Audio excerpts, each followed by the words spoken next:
খবর পড়ছি খালি পেটে মোহাম্মদ খাসসরের বড় ছেলে মোহাম্মদ শ্যাসর গতকাল সকাল 10:30 ঘটিকার সময় স্থানীয় ঢাকা সদরঘাট থেকে বরিশালগামী একটি লঞ্চে 500 যাত্রী নিয়ে বরিশালের উদ্দেশ্যে রওনা দিয়েছিল।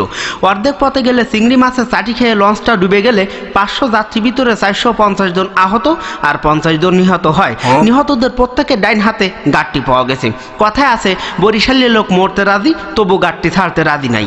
এদিকে আমাদের নিজস্ব সংবাদদাতা আরও জানিয়েছেন, গতকাল সকাল 8:30 ঘটিকার সময় স্থানীয় ঢাকা মিরপুর 8.5 নাম্বার থেকে এক পকেট মারে এক ভদ্রলোকের পকেট মেরে ঘন্টায় 180 কিলোমিটার বেগে দৌড়ে যাওয়ার সময় গার্মেন্টসে চাকরি করে মোসাম্মদ কুলসুমের বুকের সাথে ধাক্কা খেয়ে পকেট মারটি মৃত্যুবরণ করিয়াছেন। ইন্না লিল্লাহি ওয়া ইন্না ইলাইহি রাজিউন। মৃত্যুকালে পকেট মারটির বয়স হয়েছিল 185 বছর 75 মিনিট 65 সেকেন্ড। এবার হারানো বিজ্ঞপ্তি। গতকাল রাত্র 3:30 ঘটিকার সময় স্থানীয় জাহান্নামের চৌরাস্তার মোড়ে মোহাম্মদ বেকার আলীর মুদি দোকানের চাউলের বস্তার ভিতর থেকে একটি সুন্দর চেহারাধারী তেলাপোকা হারাইয়া গিয়াছে। তেলাপোকাটি চেহারা মুখমণ্ডল গোলাকার চাপাচোপা ভাঙ্গা।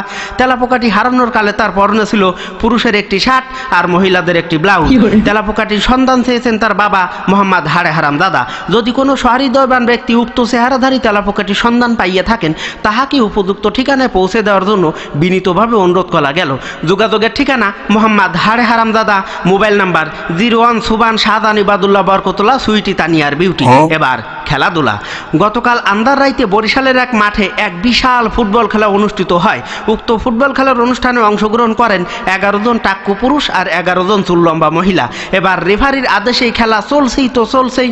বল পেয়েছে মিতা আবার বলে গুতা নামের এক পুরুষের গোপন স্থানে মারছে গুতা। ফলে দুই দলের সংঘর্ষে তাৎক্ষণিকভাবে খেলাটি বন্ধ হয়ে যায়। এবার আবহাওয়া। আজকে যে কোনো সময় আপনাদের এবং আমার বড় চাচা মোহাম্মদ কলিমুদ্দিনের গড় চালের উপর দিয়ে ঘন্টায় 300 থেকে 350 কিলোমিটার বেগে দমকা থেকে জোড় হাওয়া বয়ে যেতে পারে। সেই সাথে গুড়ি বৃষ্টির সম্ভাবনা আছে।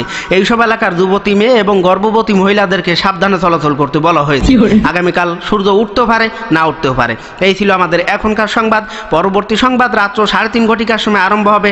আপনারা বালিশের তলে মাথা দিয়া কম্বলের তলে না ঘুমাইয়া আমাদের এই ঠাড়া পড়া সংবাদ শোনার জন্য বিনীতভাবে অনুরোধ করা গেল।